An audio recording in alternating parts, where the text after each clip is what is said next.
Selamat malam, Ibu Bapak yang terkasih, Jemaat GPIB Jemaat Sangkakala di DKI Jakarta.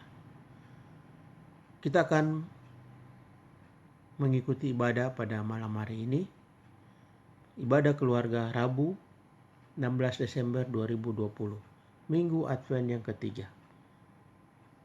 Pelayanan firman oleh Pendeta Esterina Manusiwa dan pelayanan liturgi oleh keluarga Johannes Apatinaya. Selamat malam jemaat terkasih dalam Tuhan kita Yesus Kristus. Selamat mengikuti ibadah keluarga Rabu 16 Desember 2020.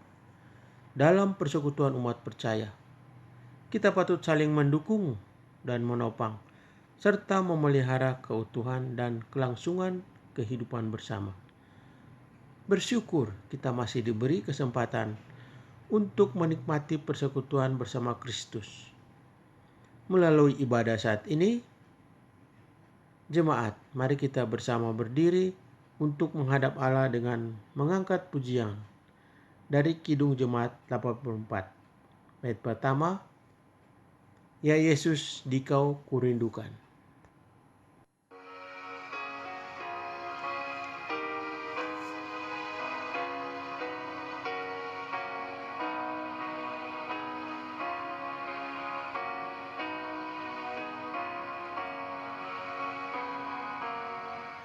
Ya Yesus, Dikau kurindukan, lipurkanlah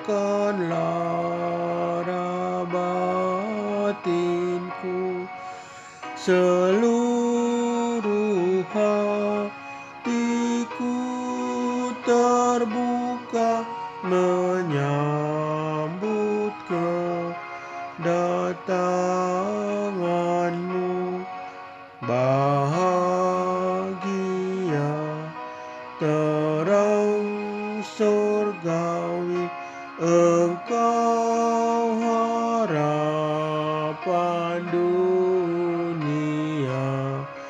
Terbitlah surya maha kasih dan jiwaku terangilah.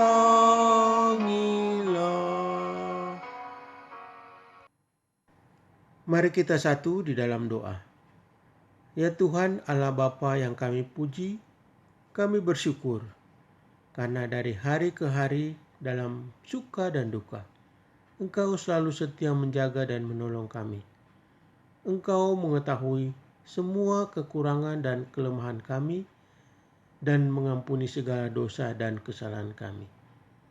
Kuduskanlah ibadah kami ini, ya Tuhan, serta karuniakan Roh Kudus-Mu untuk mengurapi kami semua. Dalam nama Yesus Kristus Tuhan kami. Amin. Ibu Bapak yang terkasih, kita akan membaca Mazmur secara berbalasan dari Mazmur 11 ayat 1 sampai dengan 7. Pada Tuhan aku berlindung. Bagaimana kamu berani berkata kepadaku, terbanglah ke gunung seperti burung. Sebab lihat orang fasik melentur busurnya. Mereka memasang anak panahnya pada tali busur untuk memanah orang yang tulus hati di tempat gelap. Apabila dasar-dasar dihancurkan, Apakah yang dapat dibuat oleh orang benar itu? Tuhan ada di dalam baitnya yang kudus. Tuhan tahtanya di surga. Matanya mengamat-amati. Sorot matanya menguji anak-anak manusia. Tuhan menguji orang benar dan orang fasik. Dan ia membenci orang yang mencintai kekerasan. Ia menghujani orang-orang fasik dengan orang berapi dan belerang. Angin yang menghanguskan, itulah isi piala mereka. Sebab Tuhan adalah adil. Dan ia mengasihi keadilan, orang yang tulus akan memandang wajahnya. Jemaat yang dikasihi Tuhan Yesus Kristus, sebelum kita mendengar firman Tuhan, mari kita bernyanyi dari PKJ 248 bait yang pertama. Ya Tuhan, Engkau perlindunganku.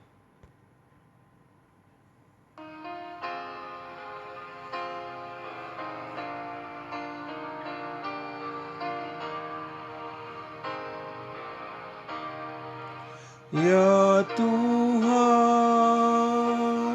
Engkau perlindunganku. Sejak masa mudaku, Engkaulah harapanku. Sejak dari kandungan, padamu ku bertopang. Jangan ku terbuang pada masa tuaku. Tuhan, jangan kau tinggalkan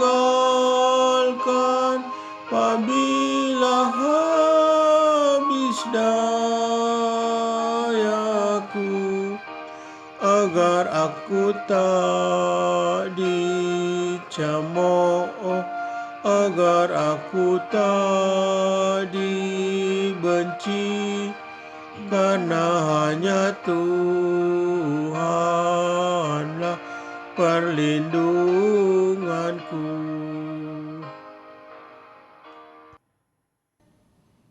Saudara-saudara, mari kita berdoa. Ya Allah Bapa kami mohon kepadamu, bantulah kami agar kami dapat memahami apa yang Engkau kehendaki dan Engkau rencanakan di dalam diri kami melalui firman yang akan kami baca dan renungkan ini. Biarlah Tuhan firman itu boleh menjadi pedoman bagi kehidupan kami dalam berkata-kata, dalam bertindak sesuai dengan kehendak-Mu. Ajarlah kami Tuhan, agar kami dapat menjadi perpanjangan tangan-Mu, bisa menjadi ranting-ranting-Mu dalam menebarkan kasih kepada sesama kami, serta bisa membawa kabar sukacita bagi mereka yang terpanggil dan bagi yang membutuhkan. Di dalam nama Putra-Mu Tuhan Yesus Kristus, kami berdoa dan bersyukur. Amin. Marilah berdiri untuk mendengar firman Tuhan yang dibacakan dari Alkitab. Kitab Matius 17 ayat 24 sampai 27 yang menyatakan, Yesus membayar bea untuk bait Allah. Ketika Yesus dan murid-muridnya tiba di Kapernaum, daerah pemungut bait Allah, kepada Petrus dan berkata, apakah gurumu tidak membayar bea 2 dinar itu? Jawabnya, memang membayar. Dan ketika Petrus masuk rumah, Yesus mendahulunya dengan pertanyaan, apakah pendapatmu Simon? Dari siapakah raja-raja dunia ini memungut bea dan pajak? Dari rakyatnya atau dari orang asing? Jawab Petrus, dari orang asing. Maka kata Yesus kepadanya, jadi bebaslah rakyatnya. Tetapi supaya jangan kita menjadi batu sandungan bagi mereka, pergilah memancing ke danau, dan ikan pertama yang kau pancing, tangkaplah dan bukalah mulutnya. Maka engkau akan menemukan mata uang 4 dirham di dalamnya. Ambillah itu dan bayarkanlah kepada mereka, bagiku dan bagimu juga. Demikian pembacaan Alkitab.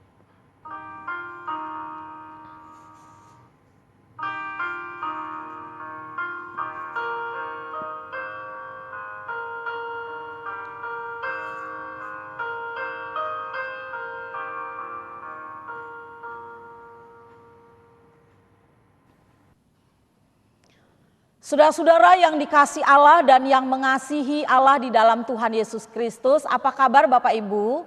Hari ini kita akan mengakhiri kegiatan kita sepanjang tahun 2019 dan kita akan mengakhirinya di dalam ibadah keluarga yang bacaannya diambil dari Injil Matius pasal 17 ayat 24 sampai dengan ayat yang ke-27 tadi. Dan kita hari ini masih memasuki Minggu Advent yang ketiga. Saudara-saudara, ada yang tahu apa tidak kata bea itu? B-E-A, bea. Bea adalah pungutan yang dikenakan atas keluar masuknya barang yang berkaitan juga dengan barang masuk maupun juga barang yang keluar di wilayah pabean. Pungutan bea ini bersifat wajib dan dikenakan pada produk baik itu hasil ekspor maupun juga hasil import. Bea yang dikenakan atas barang import disebut bea masuk dan bea yang dikenakan atas barang keluar disebut bea keluar. Bea itu sendiri saudara-saudara berasal dari bahasa Sanskerta yang berarti ongkos. Dan lembaga yang mengatur ataupun juga memungut bea itu disebut dengan pabean. Hal-hal yang berhubungan atau yang bersangkutan dengan bea itu biasanya disebut dengan kepabeanan. Dan kalau kita merujuk di dalam KBBI, Kamus Besar Bahasa Indonesia, bea juga bisa diartikan dengan pajak. Saudara-saudara, bacaan kita hari ini juga mau berbicara tentang bea, di mana ada petugas yang menjaga bait Allah meminta Tuhan Yesus untuk membayar bea saat Tuhan Yesus dan juga Petrus akan memasuki bait Allah. Bea itu merupakan kewajiban bagi Tuhan Yesus. Tuhan Yesus artinya wajib untuk membayar bea atau pajak tersebut. Nah, berbicara tentang kewajiban, saudara-saudara, khususnya dalam hal membayar bea atau pajak, rupanya hal ini bukan merupakan hal yang baru. Dalam Perjanjian Lama, kewajiban ini sudah ada, khususnya di Keluaran 30 ayatnya yang ketiga, ayat 11 maksud saya, sampai dengan 16. Silahkan bisa dibuka. Keluaran 30 ayat 11 sampai 16. Di sana kita melihat bagaimana Tuhan memerintahkan Musa untuk menetapkan suatu persembahan yang khusus bagi Tuhan. Dalam Perjanjian Lama, pajak ini dibebankan kepada umat sebagai bentuk tanggung jawab mereka dalam pemeliharaan, dalam kelangsungan aktivitas saat itu di bait Allah. Berdasarkan Keluaran 30 ayatnya yang ke-13 ditetapkan bahwa setiap laki-laki Yahudi yang berusia di atas 20 tahun harus membayar pajak tahunan bait Allah sebesar setengah shikal. Dan pembayaran setengah shikal yang diwajibkan bagi semua orang ini dipergunakan untuk mengganti semua biaya yang berkenaan dengan penyembahan di sana. Dan bait Allah di Yerusalem itu memang membutuhkan biaya yang tidak sedikit. Membutuhkan biaya yang sangat besar untuk memeliharanya. Setiap hari pastinya ada korban pagi hari, ada korban sore hari yang masing-masing membutuhkan seekor anak domba yang berumur 1 tahun. Di samping itu, di samping anak domba yang dipersembahkan itu juga ada juga anggur, ada juga tepung dan juga minyak yang melengkapinya. Demikian juga ada kemenyan yang dibakar setiap harinya dan itu harus dibeli dan harus dipersiapkan. Belum lagi jubahnya para imam yang mahal itu juga harus diganti. Bahkan selalu diganti. Dan jubah para imam itu sendiri harganya senilai pakaian seorang raja. Wow, bayangkan saudara-saudara. Itu semua membutuhkan uang saudara-saudara. Dan inilah kemudian yang melatar belakangi kisah yang ditulis oleh Injil Matius pasal 17 ayat 24 sampai dengan 27 yang tidak ditulis oleh Injil-Injil yang lain. Pertanyaannya adalah berapa banyaknya bea yang harus dibayar oleh Tuhan Yesus? Ternyata saudara-saudara, besarnya bea yang harus dibayar adalah 2 dirham per orang menurut ayat 24 ya. Dan dalam kamus Alkitab yang ada di belakang Alkitab kita ini saudara-saudara, dikatakan bahwa dirham itu adalah mata uang Yunani yang nilainya hampir sama dengan 1 dinar atau upah seorang pekerja dalam 1 hari. Jadi dengan demikian, Yesus maupun juga Petrus harus membayar bea bait Allah sebesar berapa? 4 dirham. Meskipun demikian, Yesus tidak ingin menimbulkan masalah yang baru yang akan menyebabkan pertikaian, yang akan menyebabkan perdebatan. Dia menyadari bahwa dirinya selalu diawasi oleh para pemuka agama Yahudi saat itu. Jika dia tidak membayar bea untuk bait Allah, maka para pemuka agama Yahudi akan menjeratnya dengan dalil tindakan membangkang, tidak ikut aturan begitu. Maka demi tercapainya misi yang agung itu, misi dari Tuhan sendiri, dan tidak menjadi batu sandungan bagi orang lain, maka Yesus memilih untuk membayar bea tersebut di ayat 27a. Jadi di sini kita melihat Yesus tidak mempertahankan haknya sebagai anak Allah demi kepentingan orang lain. Tidak, saudara. Tindakan Yesus ini dia memberikan contoh konkret kepada para muridnya pada saat itu. Kapan saatnya mereka harus bersikap toleran.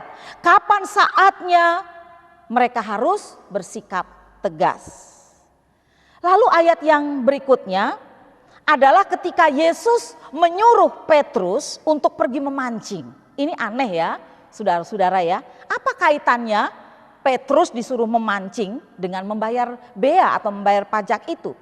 Ternyata saudara-saudara, Alkitab kita tadi mengatakan dari ikan yang akan ditangkap itulah Tuhan telah menyediakan uang untuk membayar bea bait Allah. Jadi kalau kita lihat di sini bahwa ternyata rencana Tuhan itu ya begitu indah. Bagaimana Tuhan mengajarkan kepada Petrus bahwa ketika dia tidak ingin membela dirinya sendiri dan dia tidak ingin memperjuangkan haknya sendiri, maka di situ Tuhan yang akan menyediakan apa yang dia perlukan. Tuhan Yesus tidak mengatakan kepadanya, saya kan anak Allah, untuk apa saya harus membayar bea? Tidak. Tetapi dia ingin menunjukkan bahwa dia tidak ingin menjadi batu sandungan buat orang lain. Dia bahkan juga mau mengatakan kepada Petrus bahwa itulah hak yang harus mereka bayarkan. Mereka ikut peraturan yang ada saat itu. Bahkan dia tidak perlu khawatir akan dirugikan terus-menerus ketika dia pada saat itu diminta untuk membayar bea atau pajak. Tidak merasa kekurangan. Bahkan tidak akan merasa miskin ketika dia akan membayar bea seperti yang diinginkan. Saudara-saudara yang dikasih Allah dalam Tuhan Yesus Kristus, apa yang dilakukan oleh Petrus saat itu ketika dia memancing ikan dan mendapatkan 4 dirham di mulut ikan tersebut, itu berarti bahwa Tuhan sudah menyediakan segala-galanya. Di luar nalar Petrus, di luar pemikiran Petrus tidak mungkin untuk apa dia disuruh mancing. Tetapi disitulah ada maksud Tuhan. Ada maksud Tuhan yang sama sekali tidak diketahui oleh Petrus. Dan Tuhan berikan, Tuhan sediakan. Maka saudara-saudara, atas pancingan Petrus itu tadi, maka mari kita lihat. Kita lihat ayatnya yang ke-27. Dan ikan pertama yang kau pancing tangkaplah dan bukalah mulutnya. Maka engkau akan menemukan mata uang 4 dirham di dalamnya. Ambillah itu dan bayarlah kepada mereka. Bagiku, yaitu bagi Yesus maksudnya, dan juga bagimu juga. Klop. Bea yang harus dibayar masing-masing 2 dirham. Karena 2 orang menjadi 4 dirham. Dan lewat pancingan Petrus ya, terdapatlah di dalam mulut ikan itu 4 dirham. Tuhan menyediakan apa yang dibutuhkan. Saudara-saudara, jadi dari bacaan kita ini kita dapat mempelajari satu hal ya. Satu, bagaimana kita harus taat pada pemerintah. Setiap dari kita, setiap dari orang ya, orang percaya, saudara dan juga saya memiliki 2 kewarganegaraan. Yaitu yang pertama sebagai warga kerajaan Allah dan juga yang kedua sebagai warga negara yang baik. Kita tinggal di mana? Kita tinggal di negara Indonesia, NKRI, Negara Kesatuan Republik Indonesia. Sebagai warga kerajaan Allah, kita tahu bahwa setiap dari kita wajib kita memberikan persembahan bagi Tuhan, memberikan persepuluhan di rumah Tuhan. Dan sebagai warga negara yang baik, saudara dan juga saya tentu akan membayar pajak, ya. Misalnya seperti pajak penghasilan. Sebab apa? Sebab kita tahu pemerintah itu diadakan atau dihadirkan oleh Tuhan di dalam dunia ini sebagai wakil Tuhan. Meskipun kita tahu bahwa ada orang-orang yang duduk di pemerintahan itu, ada yang juga hidupnya tidak benar. Artinya mereka juga banyak melakukan pelanggaran, melakukan kekeliruan, bahkan mereka tidak jujur. Mereka sudah menindas sewenang-wenang, bahkan ada yang korupsi. Coba kita melihat ya, kalau pemerintahan kita yang sekarang ini kita sudah mendengar di televisi, membaca berita di mana-mana kita terima, kita tahu bahwa tidak segan-segan mereka, padahal kalau kita lihat mereka juga sudah kaya. Kekayaannya sekian puluh M gitu ya, miliar. Tapi mereka juga mau korupsi. Bagaimana kita lihat ada menteri siapa? Kelautan Perikanan, ya Bapak Edi Prabowo, dia menjadi target operasi tangkap tangan atau OTT KPK. Dia ditangkap pada hari Rabu pagi 25 November 2020 di Bandara Soekarno-Hatta, Tangerang, Banten. Lalu sekejap dia mengundurkan diri dari jabatannya. Lalu belum lama ini Menteri Sosial Bapak Juliari Batubara, ya, 6 Desember beberapa hari lalu 2020 juga sekitar dini hari juga dia ditetapkan sebagai tersangka oleh Komisi Pemberantasan Korupsi atau KPK. Atas apa? Dugaan suap bantuan sosial penanganan pandemi COVID-19 untuk wilayah Jabodetabek tahun 2020. Bayangkan, mereka semua juga orang kaya, berduit, tetapi juga mau korupsi.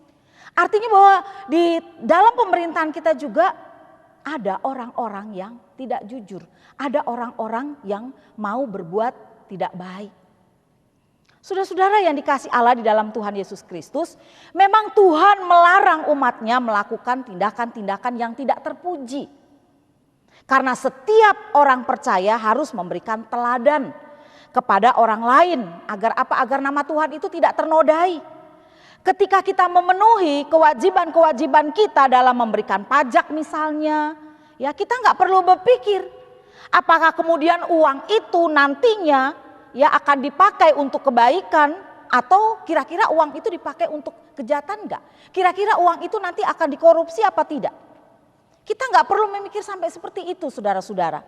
Tugas dan tanggung jawab kita adalah menjadi saksi-saksi Tuhan kita Yesus Kristus di tengah-tengah dunia ini, di tengah-tengah kehidupan orang yang berdosa, agar semakin banyak orang yang diselamatkan oleh Tuhan.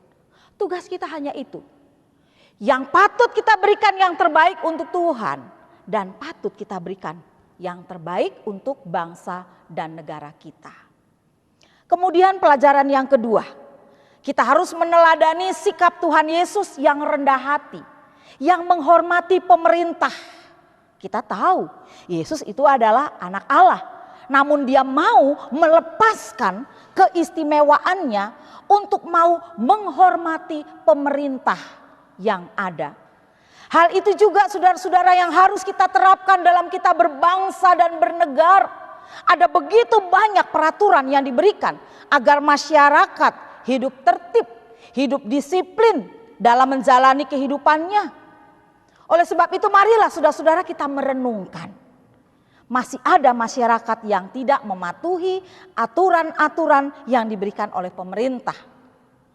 Meskipun kita menyadari ya, pemerintah aja banyak kurangnya. Ya, pemerintahan pun juga nggak sempurna. Begini, begitu dan lain sebagainya. Tapi ada banyak juga di pemerintahan kita ini ada orang-orangnya, ada oknum-oknumnya yang bertanggung jawab akan tugas dan tanggung jawabnya dengan baik.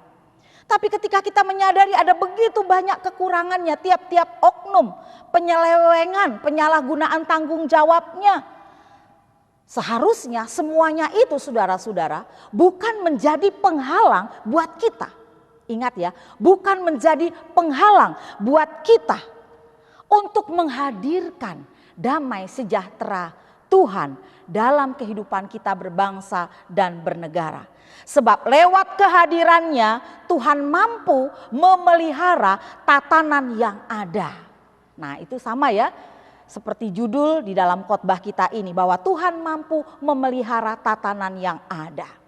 Artinya bahwa Tuhan memakai tiap-tiap orang yang duduk di dalam pemerintahan kita ini supaya mereka dapat memerintah, menjaga, menjalankan tugasnya dengan baik, dengan bersih, dengan jujur, dengan adil, tanpa korupsi, tanpa mau mencari kepentingan diri sendiri, mengenyangkan perutnya sendiri, atau golongannya, atau kelompoknya, atau partainya, tidak. Tetapi kita inginkan bahwa mereka itu akan bekerja dengan baik, dengan jujur, dan bekerja untuk Tuhan mereka yang mereka imani dan yang mereka sembah. Saudara-saudara, jadi action kita bagaimana? Di tengah situasi seperti ini, Minggu Advent yang ketiga, kita dimampukan, kita disadarkan, kita diingatkan dalam masa-masa penantian Tuhan Yesus itu. Saudara dan saya, ya terlebih saya ya rakyat biasa. Saya sebagai anak bangsa, rakyat Indonesia biasa, saya tidak punya jabatan khusus di pemerintahan. Tapi ada di antara Bapak Ibu Saudara yang punya jabatan khusus di pemerintahan. Firman Tuhan ini mengingatkan saudara, bekerjalah dengan jujur, bekerjalah dengan rajin. Bekerjalah bukan hanya untuk kepentingan dirimu, partaimu, kelompokmu, atau keluargamu, tapi bekerjalah untuk rakyatmu, dan terlebih lagi untuk Tuhanmu. Secara umum, saudara dan juga saya akan belajar meneladani sikap Tuhan Yesus yang dengan rendah hati mau menghadirkan sukacita damai sejahtera, tidak menjadi batu sandungan buat orang lain. Saudara dan juga saya mau meneladani itu dengan menaati aturan yang telah diberlakukan oleh pemerintah kita. Simpel saja, contoh yang paling sederhana. Simpel contoh yang paling aktual sekarang ya, masa pandemik. Penerapan 3M. Apa itu? Mencuci tangan dengan sabun dengan air yang mengalir. Pakai masker, menjaga jarak ya, dari kerumunan orang yang banyak kita jaga jarak. Itu salah satunya saja kita ikuti dan kita sudah mengikutinya. Contoh dalam ibadah kita juga pada hari Minggu kita sudah melakukan itu. Disediakan wastafel cuci tangan, disediakan masker di depan pintu gereja jika jemaat yang lupa bawa masker. Jaga jarak juga sudah pakai nomor-nomor, pakai barcode dan lain sebagainya. Kita sudah mengikuti semua peraturan-peraturan pemerintah dengan baik. Kemudian contoh yang lain apa? Sebagai seorang pribadi, sebagai seorang anak bangsa, sebagai rakyat Indonesia, saya belajar untuk membayar pajak. Pajak perorangan, ada pajak instansi atau perusahaan, bahkan pendeta pun juga dikenakan ya. Dia wajib punya NPWP. Ya, NPWP itu juga salah satu syarat Bapak Ibu Saudara, kalau kita mau ke luar negeri, misalnya mau ke Eropa ya atau ke USA, salah satunya harus bisa menunjukkan kartu NPWP-nya itu. Nah, salah satu kewajiban kita atau saya secara pribadi juga seperti itu. Saya sudah memenuhi peraturan dari pemerintah NPWP. Atau banyak juga peraturan-peraturan yang lain juga yang harus dipenuhi oleh kita sebagai bangsa, sebagai anak bangsa, sebagai rakyat. Contoh kecil-kecilan lah ya, bayar pajak begitu ya. Dikenakan pajak. Apa itu pajak? Pajak adalah salah satu pendapatan negara yang dibayarkan ke kas negara. Peruntukannya juga untuk kepentingan umum. untuk pembangunan, untuk penyelenggaraan sekolah misalnya, atau jalan, jembatan-jembatan, rumah sakit, ada subsidi pangan, ada subsidi bahan bakar minyak atau BBM, ada kelestarian lingkungan hidup, budaya, pengembangan moda transportasi ya, alat transportasi dan lain sebagainya, banyak sekali. Itu adalah merupakan dari pajak saudara-saudara secara kecil-kecilan. Ya, contohnya kalau misalnya saudara-saudara membeli sesuatu, di situ ada pajak, pergi ke restoran ada pajak sekian. Meskipun memang kadang sedikit-sedikit tidak terasa ya, tapi itu peruntukannya untuk negara. Kalau Bapak Ibu Saudara kena tilang, makanya kan langsung disidang gitu ya. Karena apa, semua peruntukannya nanti juga masuk ke kas negara. Semuanya Bapak Ibu Saudara itu adalah merupakan langkah-langkah. Kalau saya katakan langkah-langkah meskipun sedikit demi sedikit, tapi kita sudah memenuhi kewajiban kita dalam hal membayar pajak. Oleh karena itu, saudara dan juga saya sekarang kita berdoa. Berdoa agar pemerintah kita, bangsa dan negara kita, pimpinan kita semua itu dapat menjalankan semuanya dengan baik. Dengan jujur, dengan adil, dengan transparan. Dan bagi kita, mari kita menjaga fasilitas kita. Fasilitas yang sudah pemerintah berikan bagi kita. Yang sudah dibangun oleh pemerintah demi kepentingan bersama. Jangan merusak fasum. Kalau kita lihat beberapa saat yang lalu, demo sana sini yang dirusak fasilitas umum. Telepon ataupun juga ruang telepon yang tidak bersalah dirusak. Tempat-tempat duduk, kursi dan lain sebagainya itu mereka tidak bersalah, tidak apa-apa, benda mati kok, tapi dirusak. Oleh karenanya bagaimana kita menjaga semua itu? Demi apa? Demi kebaikan. Kita menjaga semua itu dalam kehidupan berbangsa dan bernegara, demi kenyamanan, demi keamanan kita semuanya. Tidak hanya tentunya bagi saudara dan saya sebagai orang Kristen ya, tapi buat semuanya. Baik yang Kristen ataupun juga yang non-Kristen. Ketika kita sudah mengikuti peraturan pemerintah ini, kita juga belajar untuk menaati dan mematuhinya. Maka di balik itu juga kita wajib untuk menjaganya dan melestarikannya. Selamat belajar untuk mematuhi peraturan-peraturan dari pemerintahan kita. Tuhan memberkati. Amin.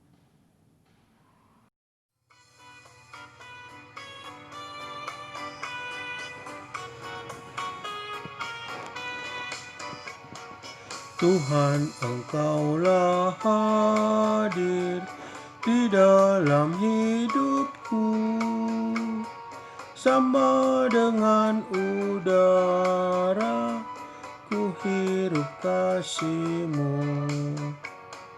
Dalam denyut jantungku kuasa-Mu bekerja, tubuh dan panca indera Kau menggerakkannya.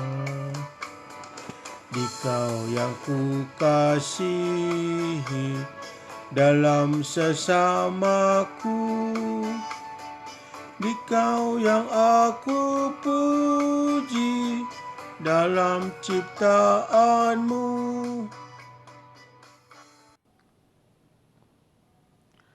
Saudara-saudara, kita akan mendengarkan permohonan doa dari saudara-saudara kita. Mari kita berdoa. Puji Tuhan kepada Tuhan kita yang sangat kita kasihi, Yesus Kristus yang sungguh abadi. Kami hamba-Mu bersyukur, berterima kasih atas segala nikmat, sukacita, berkat anugerah yang senantiasa Engkau berikan kepada kami, bangsa kami, pemerintah kami, seluruh gereja-Mu yang ada di bumi pertiwi, dari Sabang sampai Merauke, dari Miangas sampai Pulau Rote, dan seluruh wilayah Nusantara. Kami bermunajat di hadirat-Mu ya Bapa yang Maha Agung, Bapa yang Maha Mulia, untuk damai sukacita yang Engkau limpahkan tiada habis-habisnya untuk bangsa dan negara kami, pemerintahan kami, dari pusat hingga daerah. Untuk para pemimpin kami, dari tingkat pusat hingga tingkat daerah. Untuk seluruh pendeta-pendeta-Mu yang melayani kami semua jemaat-jemaat-Mu dengan penuh kasih. Berikanlah kepada kami semua ya Bapa, kesehatan dan kekuatan yang prima untuk kami semua anak-anak-Mu dan para pemimpin kami. Engkau mampukan untuk dapat melaksanakan tugas-tugasnya dengan sebaik-baiknya untuk membawa bangsa dan negara kami penuh kedamaian, penuh sukacita, penuh kesejahteraan, dan kerukunan di antara satu dengan yang lain. Secara khusus kami berdoa untuk seluruh gereja-Mu ya Bapa, dan terutama lagi untuk seluruh gereja-Mu GPIB di seluruh Indonesia. Tuhan senantiasa bersama kami, melindungi dan memimpin kami untuk membawa damai sukacita bagi bangsa kami, bagi masyarakat kami yang penuh dengan keberagaman, yang penuh dengan universalitas. Karena sesungguhnya di balik keberagaman, di balik keanekaragaman itu adalah keindahan. Karena di dalamnya menyimpan tali persekutuan, tali persatuan, tali kesatuan yang kuat. Kiranya doa ini kami naikkan ya Bapa, hanya di hadirat-Mu saja. Berikanlah damai sukacita untuk bangsa kami, negara kami, yang pada saat ini kami sedang bergumul untuk dapat segera terbebas dari pandemi COVID-19. Untuk selanjutnya bangsa dan negara kami dan masyarakat kami, serta seluruh jemaat-Mu menyongsong kehidupan yang baru, di era kenormalan yang baru, dan biarlah kami serahkan semuanya ini di tangan kasih-Mu saja ya Bapa. Bapa di surga, inilah doa yang kami naikkan di atas nama-Mu yang sungguh agung dan mulia. Kiranya Tuhan dengar dan kabulkan doa kami ini. Di dalam nama-Mu yang agung dan mulia, kami naikkan doa ini. Allah Bapa kami, terima kasih atas negara dan tanah air tempat kami berdiam saat ini. Kami bersyukur atas ratusan suku, aneka budaya, serta bahasa yang Kau himpun menjadi satu bangsa. Kami bersyukur atas pembangunan di tanah air kami, atas segala sarana dan prasarana yang tersedia. Engkau adalah Tuhan atas bangsa kami yang indah ini. Tidak ada yang terjadi di negara Indonesia ini yang luput daripada-Mu. Karena itu, saat ini kami memohon perlindungan dan berkat dari-Mu. Kami berdoa agar para pemimpin pemerintahan kami beserta seluruh aparat pendukungnya menjalankan tugasnya dengan penuh integritas dan kerendahan hati. Kiranya mereka juga senantiasa memiliki prinsip yang kuat untuk selalu berada di jalan yang Tuhan kehendaki. Bimbinglah masyarakat kami ya Tuhan, agar tidak saling menghujat, menyalahkan, dan menyakiti satu sama lain karena perbedaan agama, suku, perbedaan pemahaman, maupun perbedaan kelompok. Bimbinglah rakyat kami untuk tidak menghabiskan waktu untuk hal yang sia-sia seperti bertengkar dan berkonflik. Keadaan seperti ini membuat kami tertinggal mengejar kemajuan. Waktu dan energi kami habis untuk bertikai. Kasihanilah bangsa ini ya Tuhan. Tuhan berkatilah juga para orang tua Indonesia. Anugerahkanlah mereka dengan kemampuan dan kebijaksanaan untuk mendidik anak-anak mereka agar takut akan Tuhan. Karuniakanlah juga kepada para pemuda-pemudi dan anak-anak bangsa ini kecerdasan dan kepandaian yang asalnya daripada-Mu. Persatukanlah rakyat kami ya Tuhan. Hindarkanlah dari perpecahan. Satukanlah energi bangsa ini menjadi kekuatan bagi kami untuk keluar dari segala bentuk kemiskinan dan kemunduran. Kami serahkan segala kekhawatiran, keresahan, harapan, maupun permohonan kami ini hanya ke dalam tangan Tuhan kami Yesus Kristus, Tuhan yang Maha Kuasa.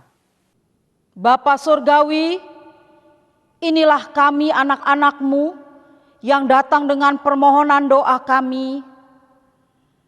Biarlah Engkau mendengar, Engkau menjawabnya sesuai dengan kehendak-Mu, bukan dengan kehendak kami. Amin. Mengapa harus kami? Bukankah aku yang berdoa? Mengapa tak kusebutkan Bapakku yang di sorga? Tapi kau ajarkan Bapa kami yang di sorga.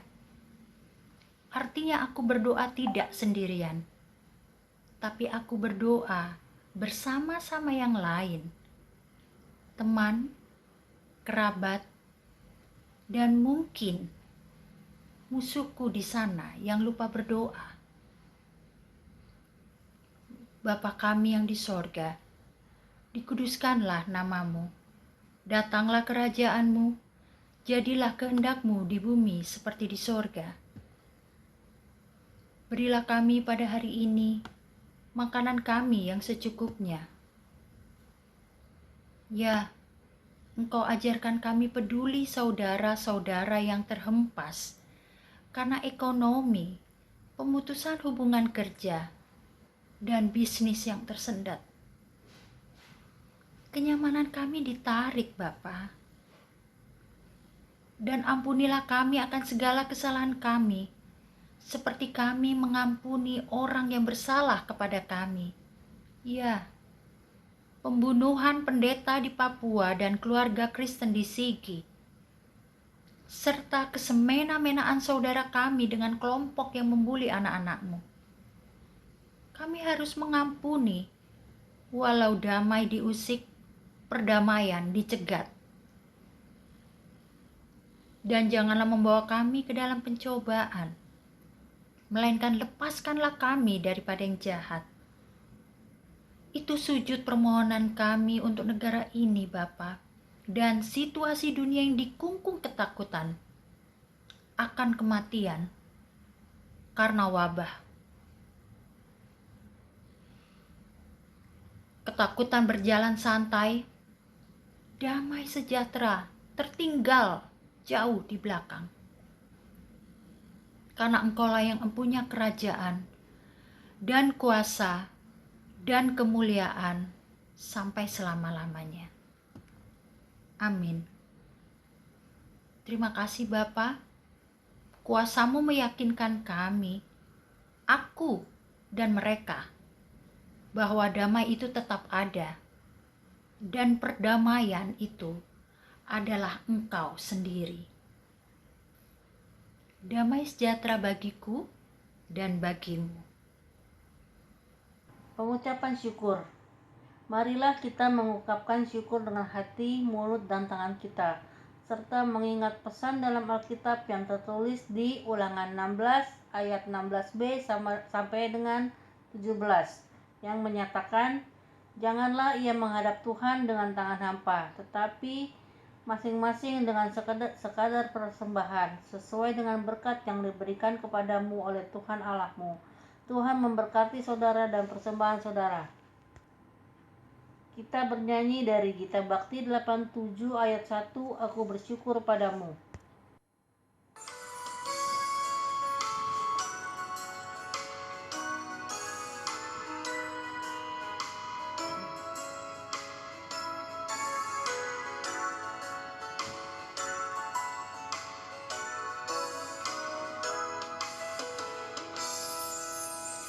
Aku bersyukur padamu Tuhan atas karunia dan kasih-Mu. Seluruh jiwa, tubuh dan rohku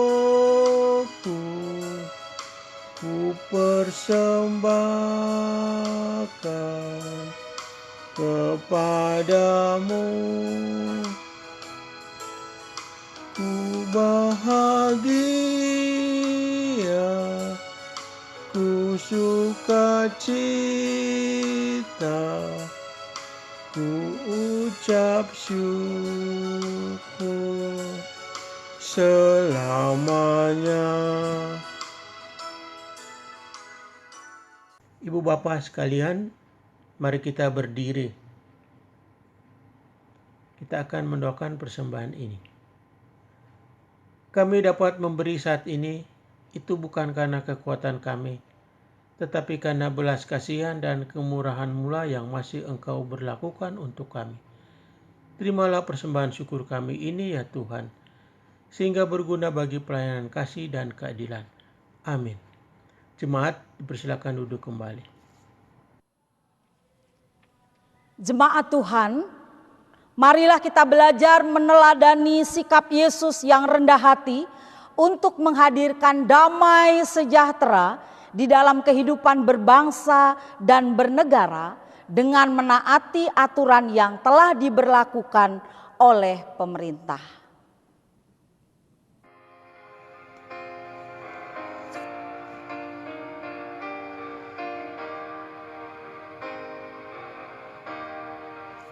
Ya Tuhan,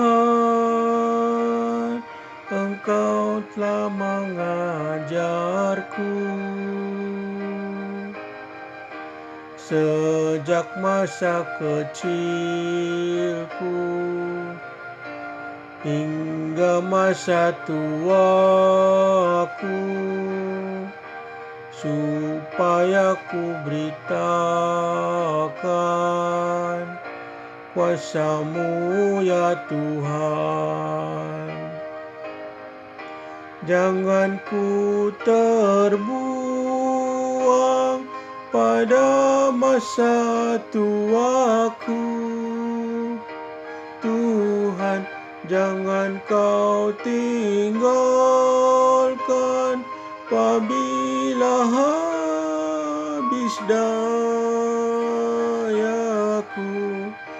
agar aku tak dicemooh, agar aku tak dibenci, karena hanya Tuhanlah perlindunganku. Mari kita berdiri. Arahkanlah hati dan pikiran kita kepada Tuhan, serta terimalah berkat-Nya. Tuhan memberkati engkau dan melindungi engkau.